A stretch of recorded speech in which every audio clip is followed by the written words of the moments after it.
Bangladesh cricket বোর্ডের নির্বাচনকে সামনে রেখে গঠিত হয়েছে নতুন কাউন্সিল। কিন্তু এই কাউন্সিলে চাঁদপুরের একজন যোগ্য ক্রিকেটারের নাম বাদ পড়ায় প্রশ্ন তুলেছেন অনেকেই। চাঁদপুর জেলার সাবেক ক্রিকেটার গাজী আলমগীর, যিনি জেলা ক্রীড়া সংস্থার অ্যাডহক কমিটিতেও অন্তর্ভুক্ত রয়েছেন, তাকে কাউন্সিলর না করে মনোনীত করা হয়েছে অন্য একজনকে। আমি চাঁদপুর জেলা ক্রীড়া সংস্থার অ্যাডহক কমিটির একজন মেম্বার। আমাকে সাবেক একজন ক্রিকেটার হিসেবেই এই অ্যাডহক কমিটিতে অন্তর্ভুক্ত করা হয়। আমাদের যে বিসিবি যে নির্বাচন, সেই নির্বাচনের যে ডিস্ট্রিক্ট কাউন্সিলর হিসেবে আমি সবসময় আমার মধ্যে একটা জিনিস কাজ করতো, যেমন আমি বাংলাদেশ রিপ্রেজেন্ট করেছি, বাংলাদেশ এই দলের হয়ে খেলেছি, বিভিন্ন ন্যাশনাল এজ লেভেল খেলেছি, প্রিমিয়ার লিগ খেলেছি, আবাহনীর হয়ে দীর্ঘদিন প্রিমিয়ার লিগ খেলেছি, তারপর চাঁদপুর ডিস্ট্রিক্ট টিমের রিপ্রেজেন্ট করেছি। চাঁদপুরের যে লোকাল ক্রিকেটগুলো আছে, দীর্ঘদিন আমি লোকাল ক্রিকেট খেলেছি। আমার ক্রিকেট কেটে 15-16 বছরের ক্রিকেট ক্রীড়া। এখন আমি কোচিং লাইনে আছি এবং ক্রিকেট সংগঠকও।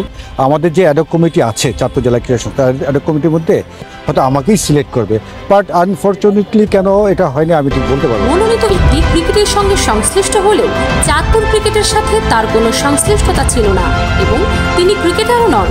এছাড়াও চাঁদপুর ক্রিকেটে তার কোনো অবদানও নেই। শোনা যাচ্ছে তিনি একজন ক্রিকেট অর্গানাইজার।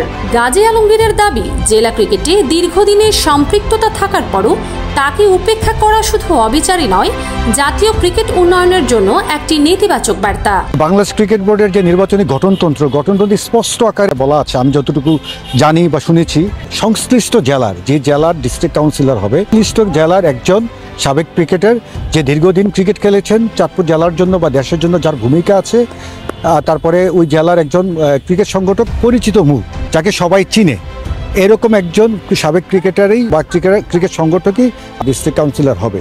চাঁদপুরের ক্রীড়াপ্রেমীদের প্রশ্ন, যেখানে একজন যোগ্য সাবেক ক্রিকেটার রয়েছেন, সেখানে তাকে বাদ দিয়ে অবদানহীন কাউকে কাউন্সিলর করার যৌক্তিকতা কি? যেহেতু একটা ক্রিকেট, তো এখানে একজন কাউন্সিলর হিসেবে একজন ক্রিকেট প্লেয়ার হলেই ভালো হতো আমার মনে হয়। দেখেন, আপনারা জানেন সবাই যে চাঁদপুরে এখন শামীম পাটোয়ারি, মাহবুল হাসান জয়, মেহেদী হাসান নানাদের মতো প্লেয়ার আছে যারা এখন বাংলাদেশকে রিপ্রেজেন্ট করছে। পাশাপাশি চাঁদপুরের যে ক্রিকেটার, লোকাল প্লেয়াররা প্রায় 250 থেকে 300 প্লাস প্লেয়ার। তো ডিস্ট্রিক্ট কাউন্সিলর তো তাদের প্রতিনিধি একজন ক্রিকেট প্লেয়ার হইলেই দেখতে ভালো লাগতো ব্যাপারটা, তাই না? এখন যে কাউন্সিলর আছে, আমি ব্যক্তিগতভাবে তাকে চিনি না, যেহেতু আমার চাঁদপুরে বেড়ে ওঠা, চাঁদপুর ক্রিকেটের সাথে আমার অনেক দিনের সম্পৃক্ততা, আমি কখনো ওনাকে দেখি না।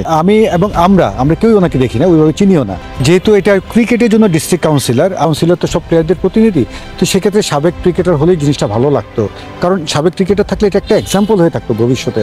আমাদের এখন যারা নতুন প্রজন্ম আছে, যারা ক্রিকেট খেলে, তারা একটা সময়ের পর একটা ড্রিম দেখবে যে আমি চাঁদপুর ক্রিকেটের জন্য কিছু করতে চাই, আমি ডিস্ট্রিক্ট কাউন্সিলর হতে চাই, এবং ডিস্ট্রিক্ট কাউন্সিলর হয়ে একজন ভালো কোচ হয়ে বা একজন ভালো সংগঠক হয়ে আমি আমার চাঁদপুর ক্রিকেট ডেভেলপমেন্টের জন্য কাজ করবো। একটা সুন্দর একটা এক্সাম্পল। বাংলাদেশের এত বড় একটা চেঞ্জ আসছে, তো আমরা আমাদের সবার মধ্যে একটা প্রত্যাশা কাজ করে যে ভালো কিছুই হবে, যোগ্য মানুষ যোগ্য জায়গায় আসবে।